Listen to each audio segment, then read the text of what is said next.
This is an unbelievable African deal. She had no vagina and you won't believe what happened. So, in the heart of Lagos, a bustling city that never sleeps, lived a young woman named Ifunaya, or Ifi as she was fondly called. Ifi was 25 years old and her life seemed perfect on the surface. She had a promising career at a top consulting firm, a loving family and a group of friends who adored her. But beneath this picture-perfect life was a secret so heavy that it weighed her down every single day. Ifi was born with a rare condition, MRKH syndrome, which means she was born without a fully developed vagina or uterus. This secret not only made her feel different, but also filled her heart with a constant fear of rejection. Ifi's childhood was filled with joy and laughter. Her parents, Mama Chieri and Papa Iki, loved her deeply and provided her with everything she needed. She excelled in school and her future looked bright. But as she entered her teenage years, Ifi began to notice that she was different from other girls. While her friends began menstruating, Ifi never had a period. At first, she thought it was just a delay. But as months turned into years, worry began to set in. When Ifi was 16, her mother took her to see a doctor. After a series of tests, they were given the diagnosis MRKH syndrome. Ifi was devastated. The doctor explained that she would never have periods, could never even conceive children, and that her condition was extremely rare. Ifi felt like her world had crumbled. She withdrew from her friends and became quiet and reserved. She knew that people in the society, especially potential suitors, might not accept her if they knew the truth. So she made a decision. She would keep her condition a secret, even from her closest friends. Despite her internal struggles, Ifi pushed forward with her life. She went to university, graduated with honors, and landed a prestigious job in Lagos. It was at a tech conference that she met Kelechi, a smart, kind, and handsome software engineer. There was an instant connection between them, and they quickly became inseparable. Kelechi was everything Ifi had ever wanted in a partner. He was attentive, funny, and most importantly, he loved her for who she was. But as their relationship deepened, Ifi's fear grew. She knew that if she ever wanted a future with Kelechi, she would have to tell him the truth about her condition.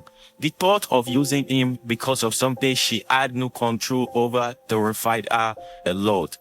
After 2 years of dating, Kelechi proposed to Ifi in a beautiful surprise at a rooftop restaurant overlooking the city. Ifi was overjoyed, but that joy was quickly overshadowed by fear. How could she marry Kelechi without telling him the truth?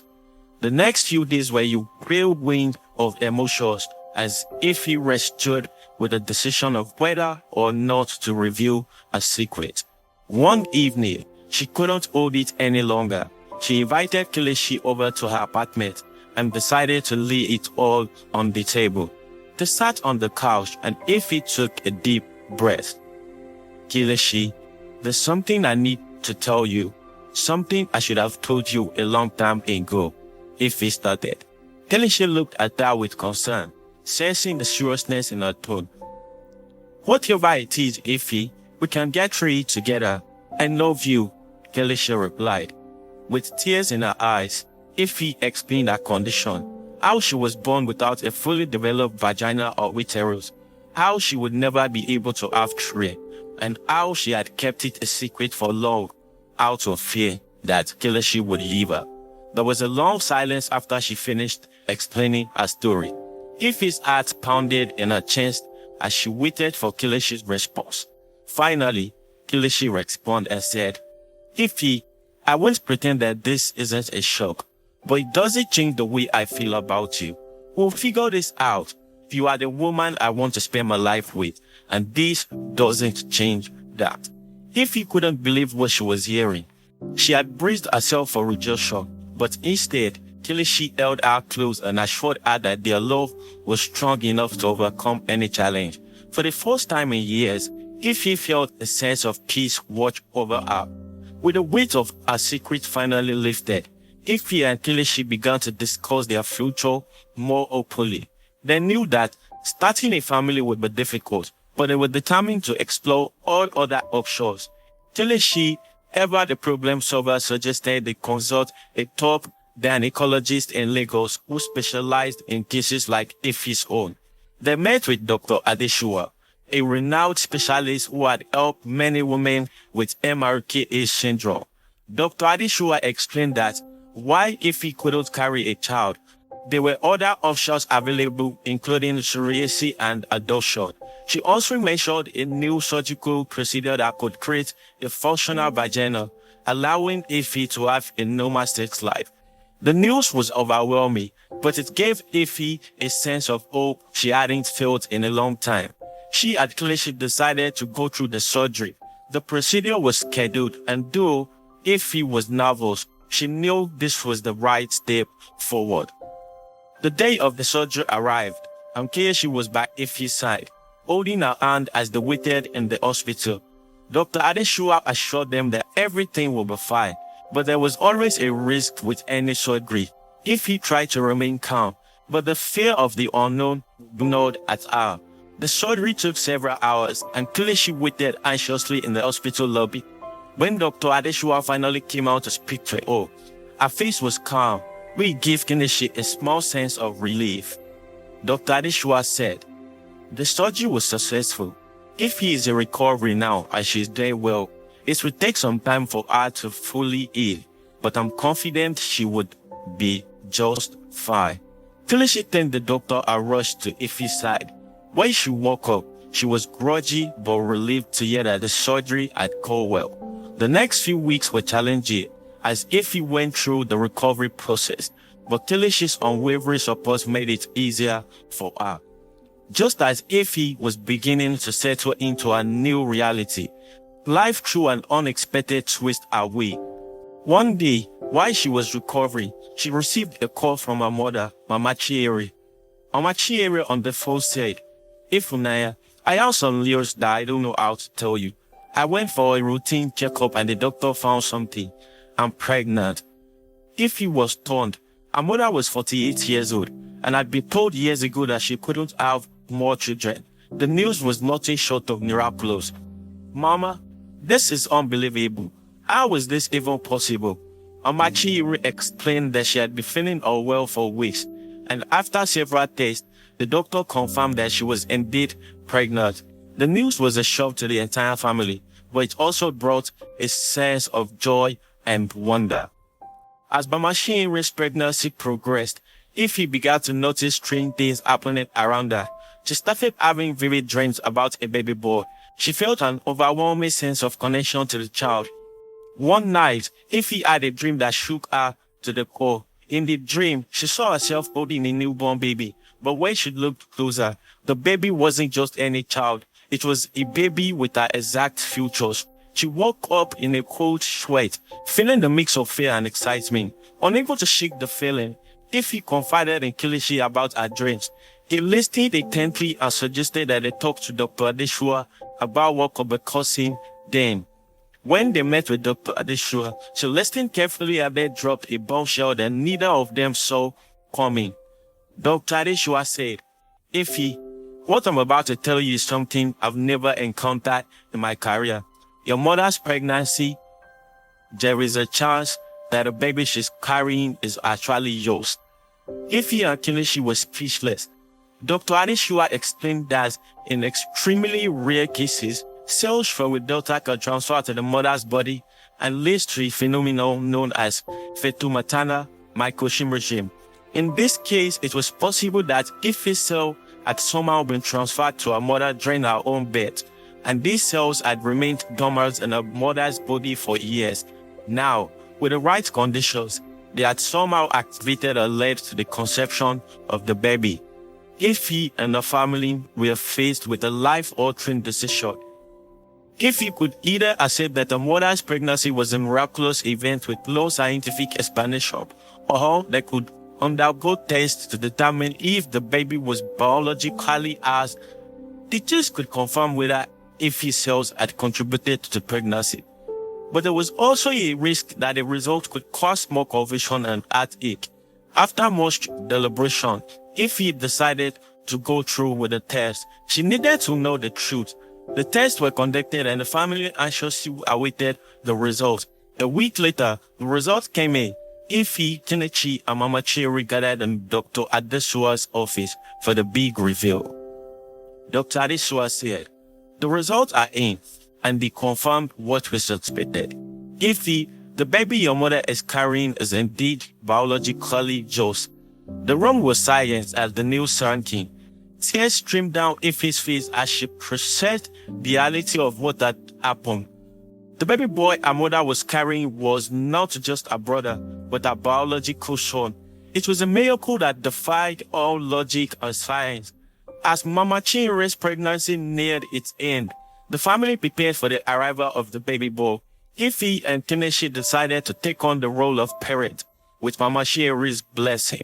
The birth was both joyful and emotional as the family welcomed the baby into the world. When the baby was placed in Ify's arms for the first time, she felt an overwhelming surge of love and connection. She knew that this child was the answer to all the prayers she had never dared to utter. Kelechi stood by her side, equally emotional as they looked down at their son. "I never thought I would experience this, but here he is, our miracle," Ify said. They named the baby Chukwuebuka, meaning God is grace, in recognition of the miraculous circumstances of his birth. Life after the birth of Chukwuebuka was filled with new challenges, but also immense joy. Ify and Kelechi took on the role of parents with dedication and love. They moved into a new home where they could raise their son and build the family they had always dreamed of. When Chukwuebuka was 6 months old, something tragic happened, and Ify was very, very afraid. Chukwuebuka was growing faster than she could believe. His chubby cheeks and curious eyes, a constant reminder of the miracle that brought him into her life.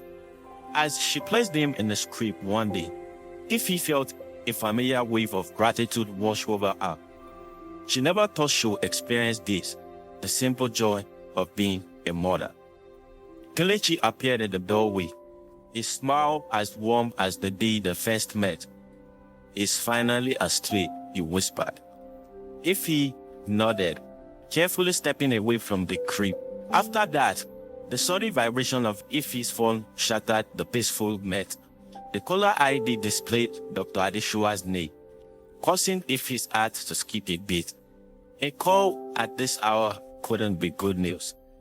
"Dr. Adesuwa, is everything all right?" Ify answered, her voice laced with concern. "Ify, I apologize for calling so late." Dr. Adesuwa's voice was serious. "There's a situation I need to discuss with you. It's complicated. Can you and Kelechi come to my office tomorrow morning?"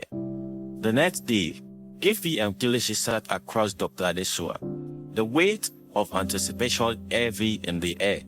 The doctor's office, once a place of fear and then hope for Ify, now felt charged with an unfamiliar energy. Dr. Adesuwa took a deep breath before speaking. "Ify, Kelechi, thank you for coming. I have a rather unusual situation to discuss with you." She paused, choosing her words carefully. "A young woman named Amara came to see me last week. Like you, Ify, she has MRKH syndrome." Ify felt a pang in her chest. Memories of her old struggles flooded back. She squeezed Kelechi's hand, finding strength in his presence. "Amara is desperate to have a child of her own," Dr. Adesuwa continued. "She has explored every option, surrogacy, adoption, but lacks the financial means. When I heard the story, I couldn't help but think of you, Ify." The doctor leaned forward, her eyes meeting Ify's own. "I know this is unconventional, but I wanted to ask, would you consider allowing us to attempt to recreate the miraculous pregnancy that gave you Chukwuebuka, using your cells with Amara's mother?" The room fell silent. Ify felt as if the floor had disappeared beneath her feet. Kelechi's grip on her hand tightened, anchoring her to reality. I don't know what to say," Ify stammered. Her mind really. This is a lot to process. Dr. Adeswa nodded understanding. I know it's an enormous task. Take some time to think about it. There is no pressure to decide immediately. The drive almost quiet. Both Ify and Kelechi lost in their thought. As they entered their apartment, the babysitter greeted them with a sleeping Chukwuebuka in her arms. The sight of their son momentarily pushed the weight of the decision from Ify's mind. Later that night, after putting Chukwuebuka to bed, Ify and Kelechi sat on the balcony, the Lagos skyline treating before them. The city's constant boom provided a backdrop to their heavy conversation. What are you thinking? Kelechi asked softly, his eyes filled with concern. Ify sighed, her gaze fixed on the distant light. I keep thinking about how desperate I was, how much I wanted a child of my own. Amara must be feeling the same way. Kelechi nodded. But this isn't a simple decision, Ify. If it works, the child will be biologically yours. How would we explain to Chukwuebuka when he's older? And what if it doesn't work?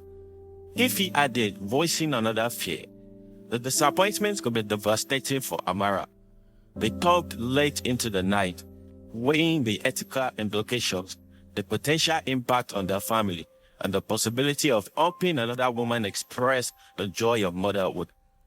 Days turned into weeks as Ify and Kelechi grappled with the decision. They met with Amara, whose story of struggle and hope mirrored Ify's own journey. They consulted with lawyers, ethics committees, and their families. Each conversation added another layer of complexity to an already complicated situation. One evening, as Ify was singing Chukwuebuka to sleep, she felt a sudden clarity. Looking down at her son, she realized that the love she felt for him transcended biology. It was a love born of hope, perseverance, and the unbreakable bond between parent and child. I want to do it, Ify told Kelechi that night. I want to give Amara the chance to express this love.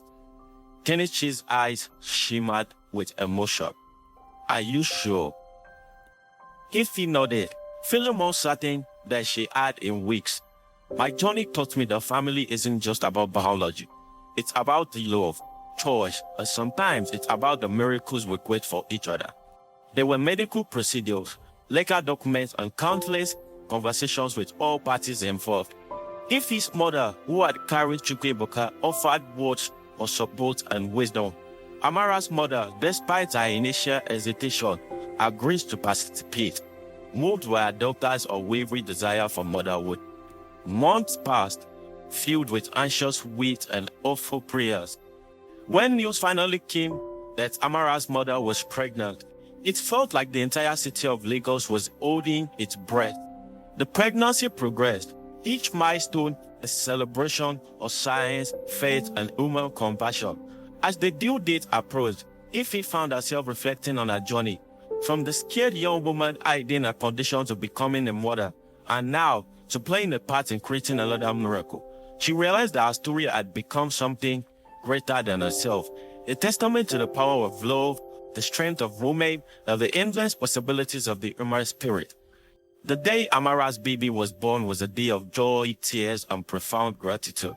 As Ify watched Amara hold her newborn daughter for the first time, she felt a sense of completion. The circle of love and miracles that had begun with her own struggle had expanded, touching more lives than she could ever imagine. In the years that followed, Ify became an advocate for women with MRKA syndrome, sharing her story and the story of Amara. She worked with Dr. Adeswa to explore how their unique cases could help advance medical understanding and provide hope for others. Chukwuebuka grew into a compassionate young boy, understanding from an early age the special circumstances of his birth and the extended family it had created. Ify and Kelechi's love only deepened, strengthened by the challenges they had faced together. And in quiet moments, Ify would often think back to that night on the balcony where she made the decision to help Amara. She realized that sometimes the greatest miracles are not the ones that happen to us, but the ones we choose to create for others. In the heart of Lagos, a city of endless story, if history will become a beacon of hope, a reminder that even in our deepest struggles, we have the power to transform our pain into purpose, our challenges into chances for others, and our unique journeys into bridges that connect us all in the grand, beautiful tapestry of human experience. Watch out for part 2 if there is going to be a part 2. I will let you know. Don't forget to subscribe. This is Mail from More Light Tales by Mail.